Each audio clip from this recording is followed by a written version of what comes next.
Welcome to the Better Student Ministry podcast, where we take a deep dive into practical youth ministry topics to help you and your team become better at what God has called you to do. We're joined now by your hosts, Mark and Jared, who together have over 30 years of youth ministry experience.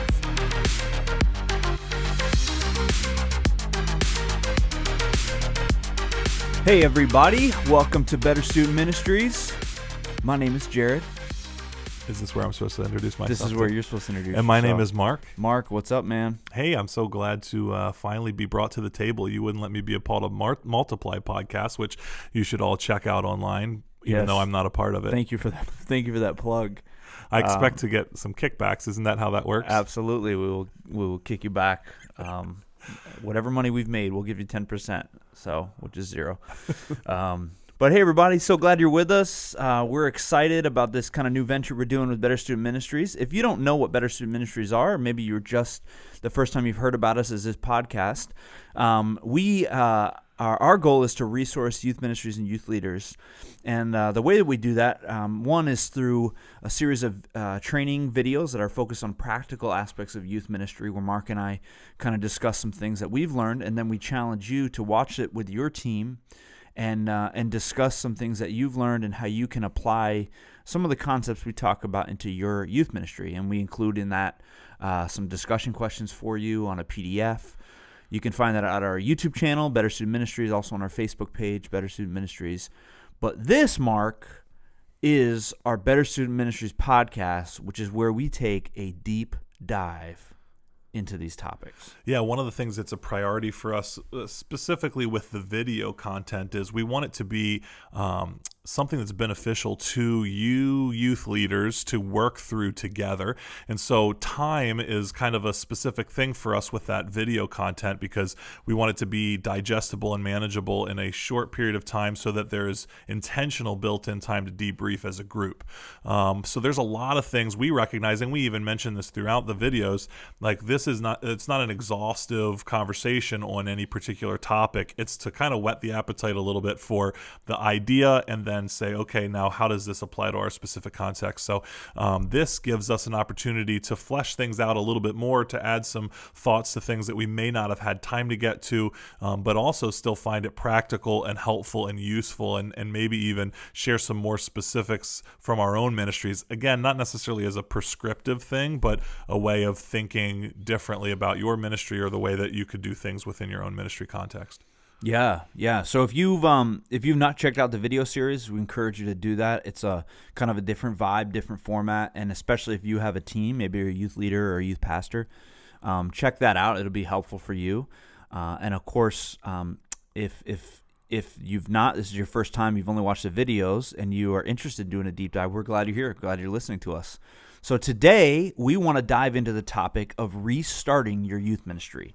We are recording this, no matter when you're listening to it, we're recording it in the midst of COVID-19. It's kind of an unprecedented time in youth ministry, in all of life, but in youth ministry because of the shutdowns that have happened. The reality is people haven't met for a very long time.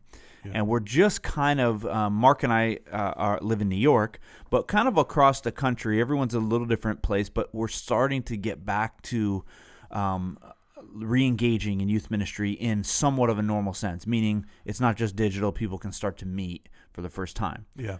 There's any number of different reasons why there may be a break in your ministry. I know some youth ministries, just because of the nature of the volunteer leaders that they have, or just the cycles of ministry they have within their groups, they'll take breaks for summer, or maybe there's a break for, I think, Jared, even in the video, and you may get to this a little bit later, you guys had a break down in New York City when you were a youth pastor down there because of some natural disaster stuff that's happening. Yeah, but there's Hurricane Sandy. Yeah, there's any number of reasons why there may be a long break, and we're probably talking something that's more on the scale of a month plus worth of a break. Some people take off for the summer. Yep. Yeah. So I said that. Oh, did you already say that? Yeah, that's okay. I don't listen to a lot of what is said. I'm in my own world, you know. Right. A lot of times when you're talking, I'll think, what do I want to say next? And then I wait for a pause to jump in. See, I think, man, what am I going to have to clean up that Mark is currently saying? You know, what sort of mess is going to happen? But it's most helpful if you hear what I'm saying. That's true. Yeah. No, so listen, you may be in a variety of situations. Maybe you're listening to this kind of years down the road and Corona's not happening anymore, thank God. Yeah. But you've taken a break and for whatever reason. And so the stuff we're going to talk about today hopefully will be applicable to whatever season of life you're in when it's trying to re-engage and restart. And both you and I have not gone through Corona as youth pastors, but we've gone through moments and seasons where we've had to re-engage. And so so we want to share a little bit. I'm going to start with kind of the first thought that came to my mind about this. And this is the idea that I had, which is start small. I remember when Hurricane Sandy happened, I was a youth pastor in Long Island. And if you don't remember, we got hit really bad and we were shut down for quite a while. And I remember when we were restarting this like overwhelming pressure, and you kind of always feel this pressure in youth ministry, but especially when you're disengaged for a long time. But this overwhelming pressure of like, we got to come back big, like youth haven't been around for a long time, and who knows where they are. Like you've got a few you're connected to, but a lot of them you're like, I don't even know what they're doing or where they're at. So we got to come back big. We got to go all out to get them all to come back. How are we going to get Lecrae to come and perform? I don't even know if he's performing in the midst of Corona. Will he have to wear a mask? Can he rap with the mask, right? I don't know. Right. And so, these are questions you've thought many times. You know? Absolutely. So I just remember this pressure, right, of feeling like we got to go big. And so we tried to do this like big kind of like bash coming back. And now looking back, I realized like I really missed the point. Because one of the things that should have been revealed to me, and I think is being revealed to a lot of youth ministries and youth pastors in this season, is the separation and the inability to meet in person kind of exposes which kids you've actually been discipling and which kids have not. And it exposes which youth ministries have a really discipleship process versus just an attractional kind of, come big events. Because if that's the focus of your youth ministry, when stuff like this happens, all those kids just melt away because there's nothing to attract them anymore. But the youth ministries that have deep-rooted, focused relationships long-term, those kids don't melt away. They're still there. And so one of the things that I've heard from a lot of youth pastors is like, man, this has really exposed that lack to me. Yeah. And so for me, the one thought that I would have is as you're reengaging, avoid the temptation to try to go big and jump back into the attractional model. Leverage this moment to start small and to say, as we reengage, do I have a process in place to help connect my students with adult leaders? Because ultimately that's how discipleship happens. It's in relationship. And so do I have adult leaders that are connected to my students in a very intentional, specific way where they know here's what it's going to look like? Because as we reengage in youth ministry and start to get back into the busyness, I don't want to miss that opportunity in that moment. Avoid the pressure of going big and start small. Yeah, I think one of the things that I think a lot of leaders, not just youth leaders, but ministry leaders in general, recognized when there was a break, because this affected churches at large, not just youth ministries or certain ministry segments, was the population that are part of their church family. If there was not deep relationship connection, if they were just attending, if they were clocking in and clocking out, or if they're going because mom and dad send you, or if there was not an intentional relationship connection, they disappeared exponentially faster from what was going on, even with our best efforts to stay connected online. Your content is only so good. First of all, you're competing with content online with every organization in the world that's online, right, plus professional organizations that do it exclusively. So if it's not the relationship piece that's connecting them and driving a need to reestablish, then you could put on the best show ever, but it's not going to have longevity necessarily in staying connected and staying and fully re-engaging. Yeah. I think you're right on. For you, as you kind of went through seasons of disengagement and it was time to kind of re-engage, what were some of the things that you looked for, maybe certain type of students that you looked to target, or Was there certain leaders? Because leaders can get disengaged in this season too. Like for you, what were some of the things that you're like, I gotta hit this, I can't miss this? Yeah, well, I think the last statement you just said was probably the most important for me was, okay, it's so easy. If students can disengage, then certainly adults can. And in a lot of ways, your adults' lives are busier, more complex. So it's even easier for them to fall out of a rhythm. And so making sure that I was checking in regularly, even during that break time with my leaders, pacing with them, even saying, hey, let's take it. There's a lot of things that we can take advantage during this downtime of the kind of quote unquote busyness of the calendar of ministry.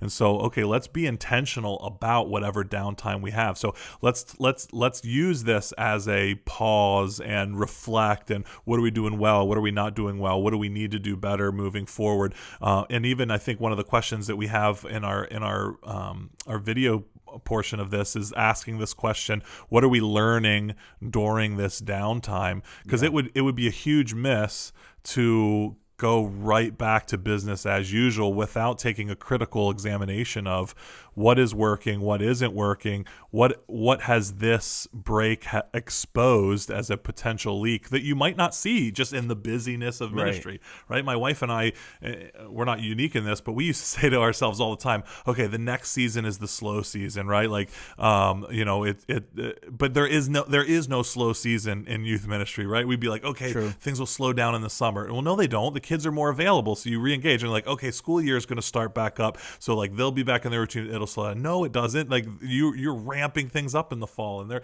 So take advantage of a pause moment and say, what do we need to sharpen here? And so a lot of that is getting the adult leaders excited about, okay, what can we do? Let's dream a little bit during this time. And so that's when, we talk a little bit about the idea of, okay, if there's in this notion of starting small, if we're only allowed to put one thing on the calendar, or we're only allowed to do one thing, what is it going to be? What has the most impact? What has the biggest bite? What gives the biggest change? And why? Why did we decide on that? Why is this so important to us? How does it attach to our mission, our vision, our core values? Well, I know this is a big deal for you and something that you were really intentional and strategic about. And as we talked about this topic, you brought this up about the idea of the calendar. Yeah. And it connects a lot with starting small because the pressure is to go big. And because we haven't done anything for a long time, I would think for youth pastors the pressure is, man, we got to fill this puppy up. But you have really warned to say, we got to be intentional about what events we schedule, when we schedule them. So what does that look like for you? What would you say to youth pastors as they're getting ready to relook at that calendar? Sure. So to kind of attack this question from two directions. So the first one being in the light of this specific pandemic that we're in right now. So like reengaging to some degree is still a tiny bit of a risk, right? Because the COVID virus is still out there. There's still some risk involved. So if you're going to say, hey, we believe the risk is worth getting together, then there better be a better reason than we just need to hang out together. We need to see each other more. Because I'm not sure that that's a big enough reason to live within the risk a little bit of it. So if it's not a part of my discipleship strategy, if relationship and the intentionality of those relationships isn't a part of the reason why we're gathering together, then we need to really consider what it is that we're doing and why we're doing it. Yeah, I love that. So it's kind of your first saying, and maybe this is an opportunity because we've been disengaged, to say, you better figure out your vision and mission. Yeah. Why do you exist? Yeah. And it probably should be to make disciples, but what role does events have in making disciples? Because they do have a role, but you should be able to communicate that. You should know that because that helps you make the decisions about what events do we do? How many is too much? You know, what is too little? All those kind of things. Yeah. And so also depending on what the rhythm of your re-engagement is, be aware of the calendar and season of your students' life outside of ministry as well. For us in our youth ministries, one of the things that we wanted to be really careful about is if we were going to break families apart, like if we were going to disrupt their schedule, then it had to be high value stuff because their schedule is constantly being disrupted anyways. If it's during the school year, you've got extracurricular activities, you've got sports stuff, you've got plays, you've got all kinds of things. And we don't want ministry to just be another reason to break up the family on a particular night of the week. So if it's going to have some serious value added to say, we're going to put this on the calendar, and we know it's going to be a disruption to the flow of your week, but we believe that disruption is totally worth it. So, for our calendar, if I could only keep one big event, not our regular weekly meetings, but if I could only put one big event on the calendar, for us, it would have been our fall retreat. That was kind of it was just us. It was just our youth group. The intention was, let's share life together. Let's get to know each other really well. And specifically, how is Christ a part of the glue that connects us together? We're a group of random people from several different school districts, totally different personalities, all merged together, but we're gathering together for some reason. Why is it that this youth group is gathered together, this group of teens?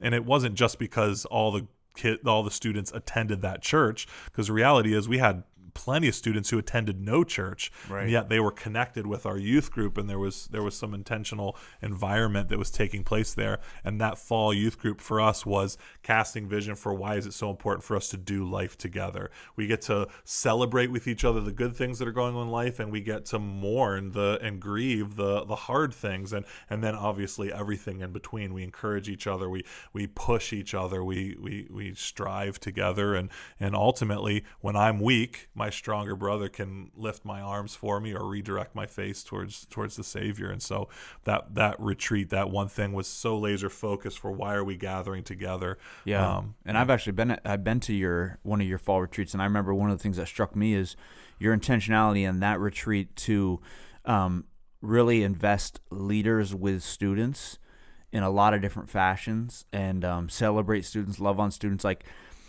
I saw coming out of that weekend, kids were connected to each other in a deeper way, and they were connected to adults in a deeper way. Yeah. That's that intentional, long-lasting deposit you're making into those kids on that weekend. Yeah. And so I think that's a lot of wisdom for youth pastors to say, you don't and you shouldn't pack your calendar as soon as you get back. Yeah. And you kind of alluded to this. One of the reasons why you shouldn't do that is because we still don't know what's going to happen. Now, this is specific to coronavirus, but who knows? You could plan a million events, right? We're doing a Six Flags trip, and then, Six Flags is canceled. It's not even open. Yeah. So you should avoid doing that, because we're still kind of in this uncertain times. In fact, maybe the type of hangouts you should engage in are hangouts that are flexible, so they're not dependent on a certain place, but they're a little more mobile. They're smaller groups of people. It's a lot easier for a leader to hang out with 3 or 4 kids than it is for you to try to plan a massive group outing, right? Yeah, I think one of the great ways in thinking about it like that, especially for the purposes of reestablishing after a break, if what you're doing is driven by the location or the experience that location provides, then you may be leaning too heavily on what that environment provides versus what is the point of us getting together. Yeah. Right. So it almost gets you to think backwards instead of, okay, we're going to go to this place. What can we do while we're there? It makes maybe you should start by thinking, what do we want to do when we're together? And now, what environments provide that opportunity? Yeah. I love that. I think the overall theme here is be intentional about the events that you do and the things that you put on your calendar. And especially when you're re-engaging like this, it's so important to really think that through. And they all should fit into your discipleship process. Yeah. They have a purpose. Events are not the end all, just like large group gathering is not the end all, and hopefully we learn that in this season. Yeah. But they each have a purpose in this process and the strategy. And if you've not thought through where do they fit, man, this is a heck of a time to be able to do that and to really be able to, like you said, assess and think through and sit back and kind of look at these things in a lot deeper fashion, a lot deeper way. I think one of the reasons why we kind of, our default mode is to think the big, crazy, outrageous event is when we're reestablishing, whether it's intentionally or whether it's subconsciously, our idea is we want to try to get everyone back, right? And so our priority becomes the number of people that returns Right. at whatever the event is. And I think catching everyone ultimately is important. We don't want anyone to have disappeared, and we can talk about that a little bit later as well.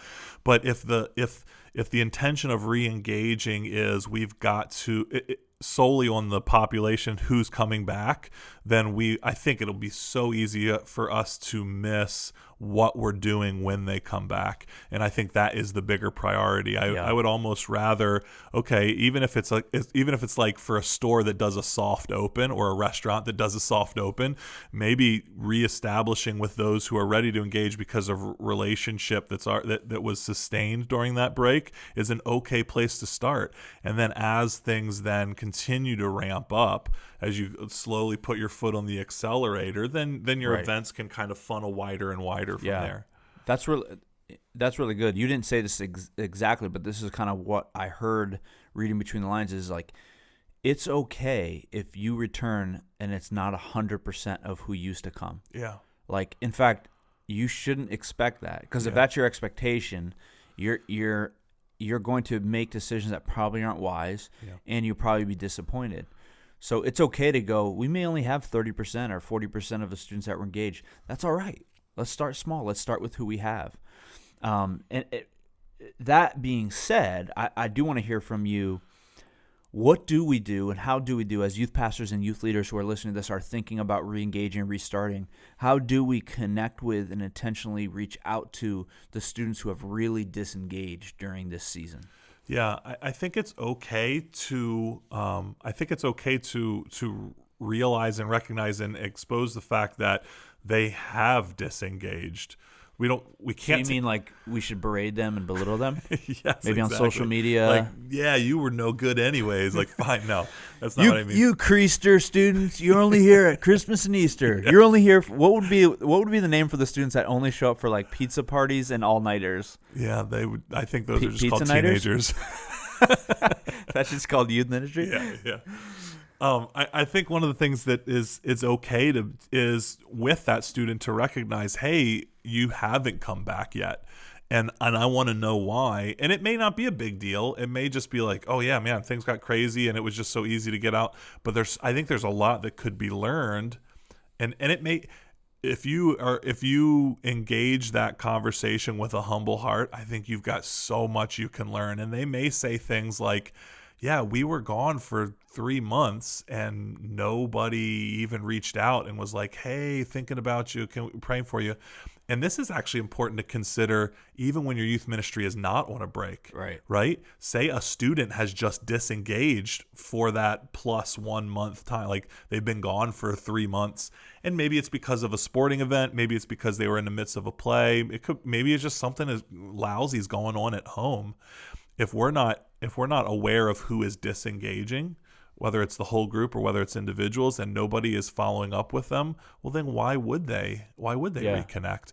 Like they didn't care enough to even notice in theory that I'm gone. And so having some processes and procedures in place to recognize the disengaged and to be willing to have what could be an awkward conversation. Like, yeah, I really didn't like it. Well, help me understand why, because whether you come back or whether another student who thinks similarly, we want to create an environment that everybody feels like this is home for us. Yeah. Or if their response is, I just didn't, because they might not always communicate as clearly as you would like them to, but if the idea is like, I didn't have a reason, or that should tell you there was not strong relational connections between them and other students or them and adult leaders. Yeah. And as hard as that is to hear as youth pastors, because we oftentimes feel like failures, it's important to hear, and it's important to know, like, okay, how do we prevent this from happening again? And how do we ensure, like you said, when we're meeting normally, that we have something in place to make sure a student doesn't go 3 months without being connected. And particularly the larger your group gets, the harder that becomes, because people can just get lost in the fray.